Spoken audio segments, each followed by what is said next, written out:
नमस्कार, आप देख रहे हैं देश दिन भर। मैं हूं आपके साथ उन्नति भटनागर। बुलेटिन की शुरुआत बड़ी और महत्वपूर्ण खबर के साथ, जहां बिहार की राजधानी पटना में विपक्ष की बैठक जारी है। पटना में मुख्यमंत्री आवास पर बैठक हो रही है। 15 विपक्षी दलों के नेता इस महाबैठक का हिस्सा है। केंद्र की बीजेपी सरकार के खिलाफ विपक्ष एकजुट है। सीएम नीतीश कुमार के आह्वान पर विपक्षी दलों की महाबैठक। विपक्ष के कई दिग्गज नेता बैठक में शामिल हैं। राहुल गांधी और मल्लिकार्जुन खड़गे बैठक में मौजूद हैं।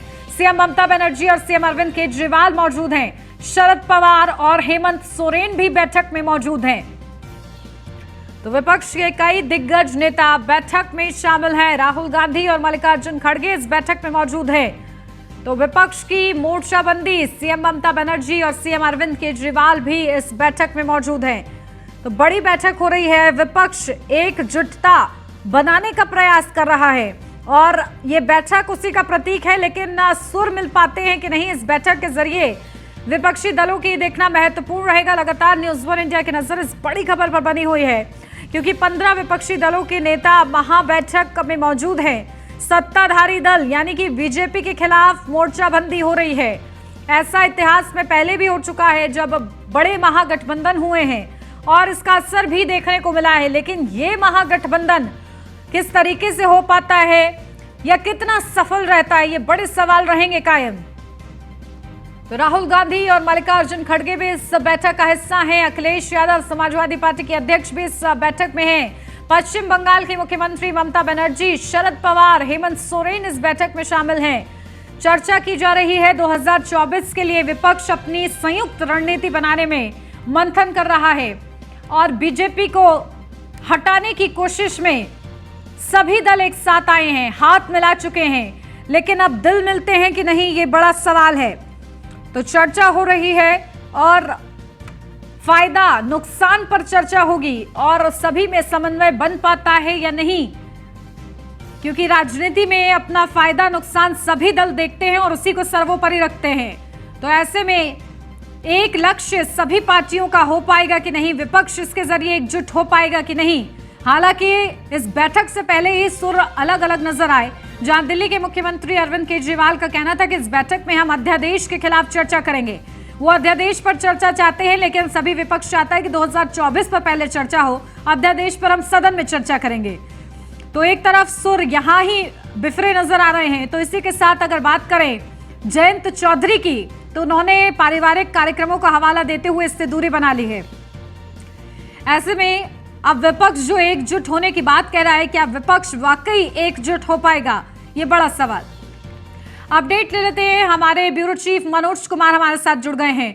मनोज, देखिए बड़ी बैठक हो रही है। इस बैठक में चर्चा हो रही है 2024 को लेकर। क्या विपक्ष के जो तमाम दल मौजूद हैं सभी के सुर एक हो पाएंगे? क्या कुछ इस बैठक के बारे में जानकारी मिल रही है? कांग्रेस के हो या फिर जदयू के हो, एकजुट होकर एयरपोर्ट में काफी देरों से वहाँ पे बैठे हुए थे।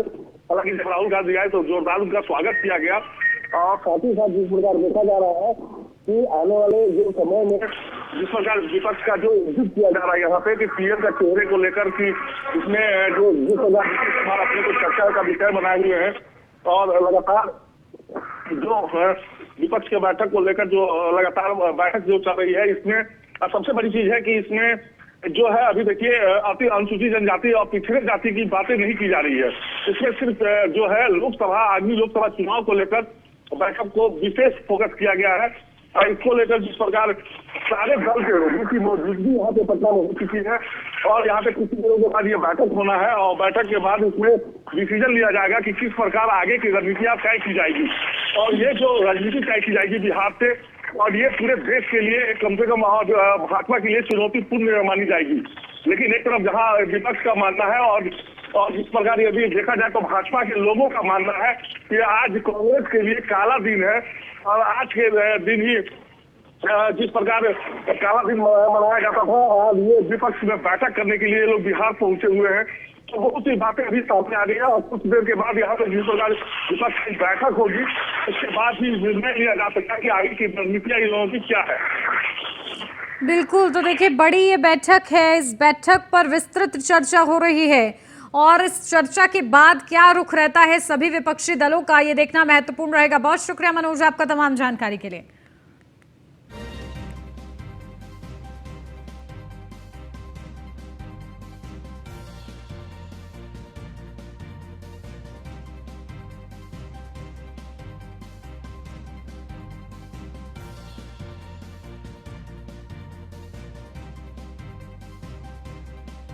तो विपक्ष की ये बड़ी बैठक और इसमें 2024 से पहले बीजेपी के खिलाफ मोर्चाबंदी की बड़ी तैयारी।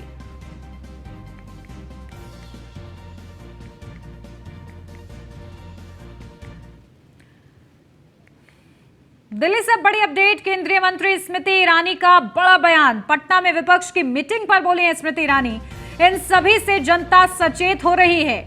ये विकास के संकल्प के साथ एकजुट नहीं है। कांग्रेस अकेले बीजेपी को नहीं हरा सकती।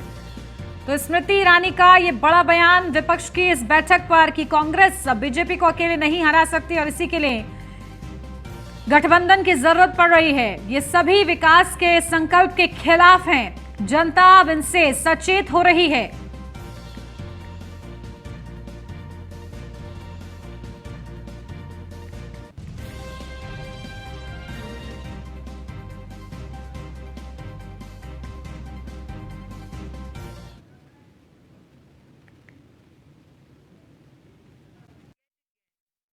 Delivered for the people of India, I think is best enunciated in the partnerships that I have just reflected on.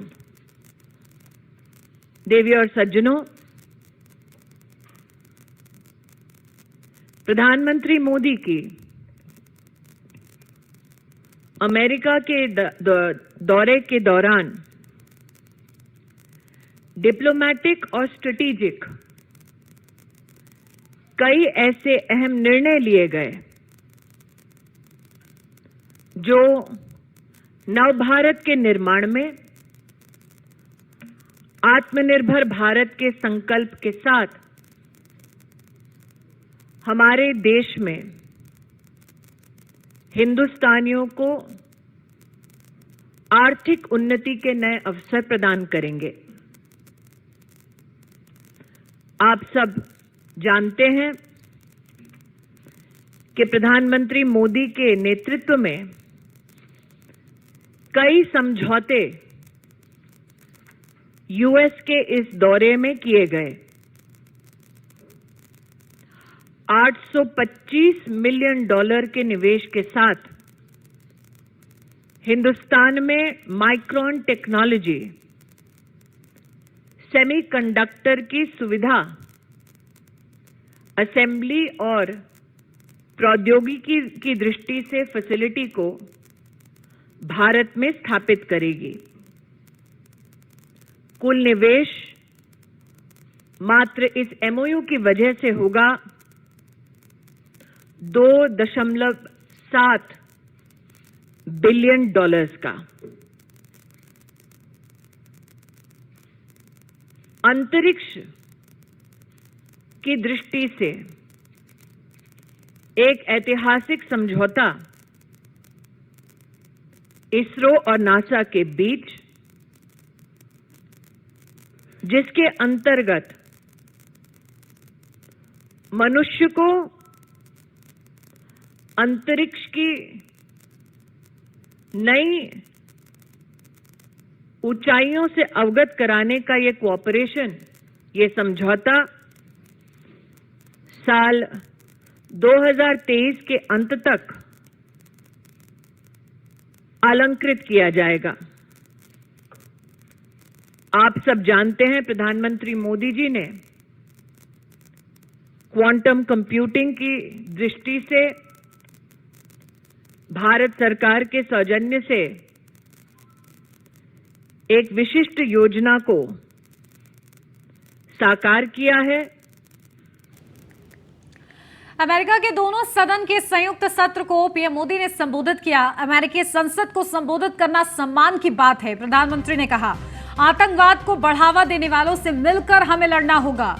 हम सप्लाई चेन में विविधता लाने पर साथ काम कर रहे हैं। हर दौर में भारत अमेरिका के संबंध मजबूत हुए हैं। अमेरिका अब हमारा सबसे अहम रक्षा सहयोगी है। भारत विकास करता है तो दुनिया विकास करती है। भारत अमेरिका दोनों महान लोकतांत्रिक देश हैं।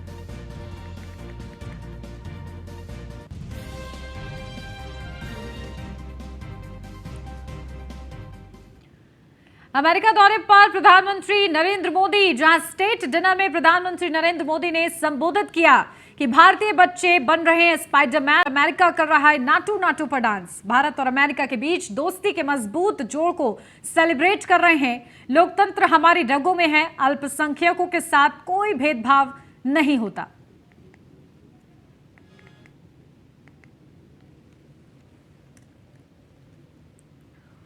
इंडियन अमेरिकन लोगों ने अमेरिका में बहुत लंबी यात्रा तय की है। भारतीय मूल्यों, भारत के लोकतांत्रिक परंपराओं और हमारी संस्कृति के गौरव से भरे हुए इन लोगों को अमेरिका के मेल्टिंग पॉट में निरंतर मान सम्मान मिला है। भारतीय मूल के लोगों ने अमेरिका के समावेशी समाज और अर्थव्यवस्था को और मजबूत बनाने में बहुत बड़ी भूमिका निभाई है। हमारे लोगों में एक दूसरे के प्रति समझ और बढ़ रही है, एक दूसरे के नामों का सही उच्चारण कर पाते हैं, एक दूसरे के एक्सेंट को समझ पाते हैं।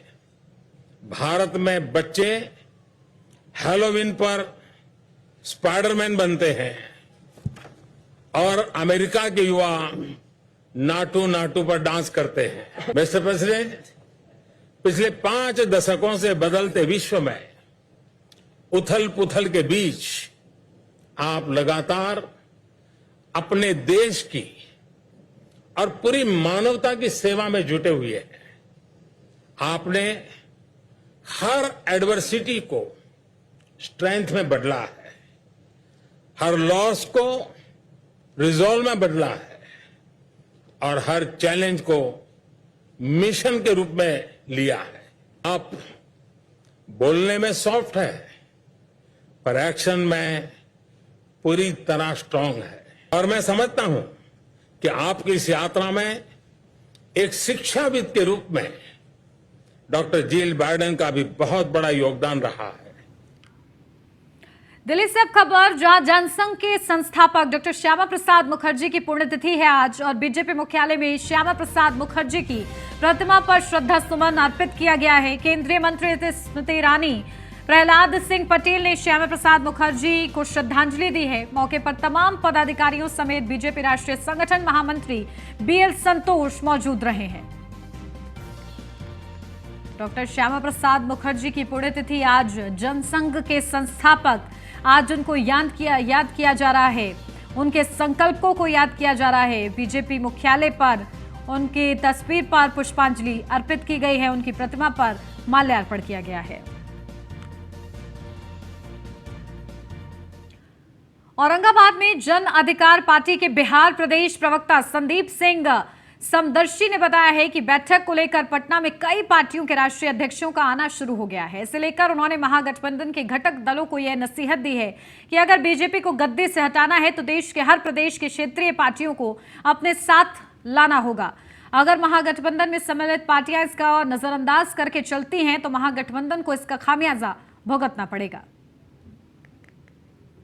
हम समझते हैं कि भाजपा के खिलाफ जो मजबूत गठबंधन की बात जो चल रही है कहीं न कहीं कमजोर पड़ेगी, जिसमें हमारा भी दल है, हमारे भी नेता आदरणीय श्री राजेश रंजन पप्पू यादव जो पार्टी के सुप्रीमो हैं।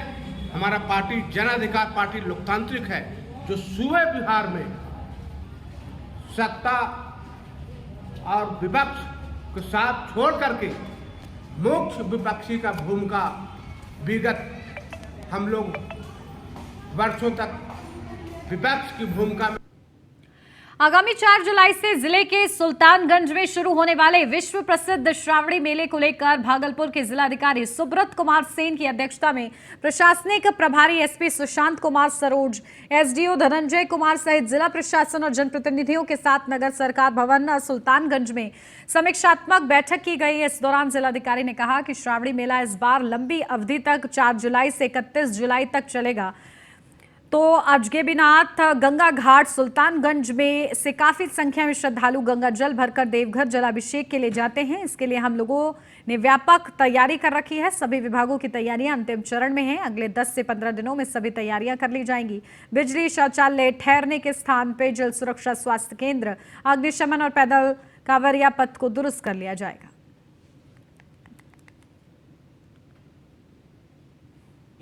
श्रावणी मेला आप लोग जान रहे हैं कि 4 जुलाई से इस बार प्रारंभ हो रहा है और इस बार लंबी अवधि तक 31 अगस्त तक जो है श्रावणी मेला का आयोजन किया जाना है और काफ़ी संख्या में श्रद्धालु यहाँ जो गंगा नदी है उससे पानी लेकर के देवघर की ओर पैदल प्रस्थान करते हैं, कुछ लोग गाड़ियों के माध्यम से भी जाते हैं। तो उसको लेकर के हम लोगों की व्यापक तैयारी है, चाहे वो नगर परिषद का क्षेत्र हो या ग्रामीण क्षेत्र हो, वहाँ विभिन्न विभागों की तैयारियाँ अब अंतिम चरण में है और अगले 10 से 15 दिनों में सारी तैयारियों को हम लोग पूर्ण कराएंगे। चाहे वो पीएचडी के द्वारा जो पेयजल शौचालय की व्यवस्था होती है, ट्रैफिक को लेकर के जो एक्स्ट्रा डिप्रेशन होता है या विधि व्यवस्था को लेकर के जो अस्थायी थाने बनते हैं, अग्निशमन या आप जो स्वास्थ्य विभाग के अतिरिक्त एम्बुलेंस, डॉक्टर और स्वास्थ्य केंद्र की व्यवस्था होती है, तो सारी व्यवस्थाएं, सारा प्लान तैयार कर लिया। रायबरेली से अब खबर, बिजली विभाग के कर्मचारियों पर लाठी डंडों से हमले का वीडियो सोशल मीडिया पर वायरल हो रहा है। अधिकारियों ने आरोपियों के खिलाफ पुलिस में तहरीर दी है। बिल बकाया होने के चलते कनेक्शन काटने पहुंची थी टीम। कनेक्शन काटने के दौरान ही टीम पर हमला हो गया। रायबरेली के शिवगढ़ थाना इलाके का ये पूरा मामला बताया जा रहा है।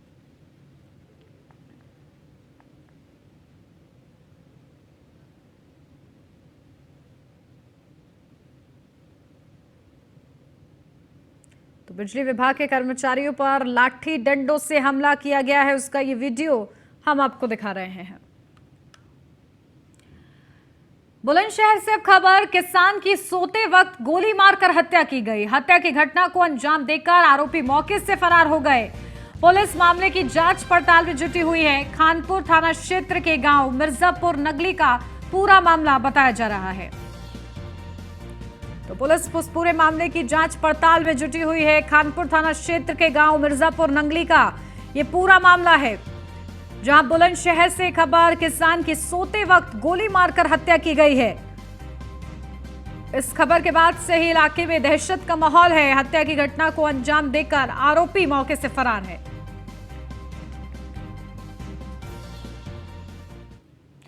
निकाय चुनाव में मुस्लिम समाज से मिले रिस्पांस के बाद बीजेपी उत्साहित है, लिहाजा पार्टी ने मुस्लिम समुदाय को साधने का अभियान और तेज कर दिया है। इस कड़ी में बीजेपी ने मुस्लिम समुदाय के बीच मोदी मित्र अभियान शुरू किया है, जिसके जरिए पूरे देश में 50,000 मुस्लिमों को जोड़ने का लक्ष्य रखा गया है। अब सवाल उठता है कि क्या बीजेपी के इस अभियान से पार्टी को सरप्लस वोट मिल पाएंगे और क्या मुस्लिमों के लिए अछूत कही जाने वाली बीजेपी अपना एजेंडा और ढांचा बदलने जा रही है। देखिए रिपोर्ट।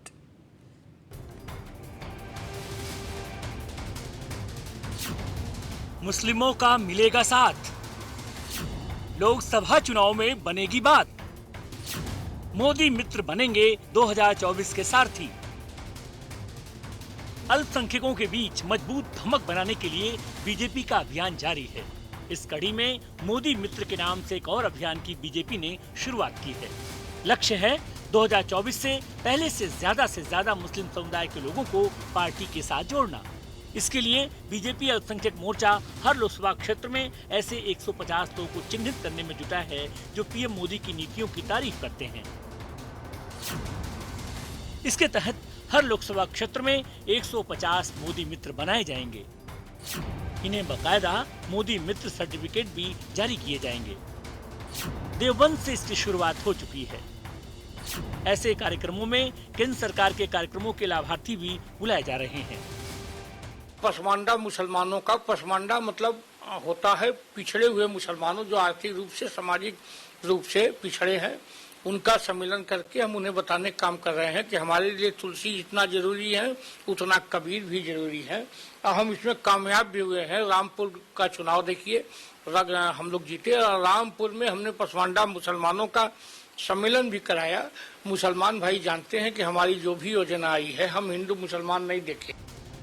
बीजेपी का ये कार्यक्रम जनवरी में शुरू किए गए अभियान का ही एक हिस्सा है, जिसके तहत केंद्र सरकार की योजनाओं को अल्पसंख्यकों तक पहुंचाने की कोशिश की जा रही है। बीजेपी अल्पसंख्यक मोर्चे ने देश भर में 65 लोकसभा क्षेत्रों का चयन किया है। ये सीटें 10 राज्यों और 1 केंद्र शासित प्रदेश में है। इन सीटों पर अल्पसंख्यकों की आबादी 30% से ज्यादा है। यहाँ संपर्क बढ़ाने के लिए 4 महीने का आउटरीच प्रोग्राम लॉन्च किया गया है। इसके जरिए वकील, अकाउंटेंट, मीडिया कर्मी, डॉक्टर और अन्य प्रोफेशनल्स से संपर्क साधा जा रहा है। बीजेपी के मोदी मित्र मिशन में समाज के प्रबुद्ध लोगों को जोड़ने पर खास फोकस किया जा रहा है। अल्पसंख्यक समुदाय के ऐसे लोग जिन्हें पीएम मोदी का काम पसंद है, उनसे संपर्क के लिए टीमें बनाई गई हैं। हर क्षेत्र में 750 लोगों को जोड़ने का लक्ष्य रखा गया है। टारगेट कुल 65 लोकसभा सीटों से 50,000 मोदी मित्र बनाने का लक्ष्य है। ये बीजेपी कैडर का हिस्सा नहीं होंगे, सिर्फ सपोर्ट बेस तैयार करेंगे।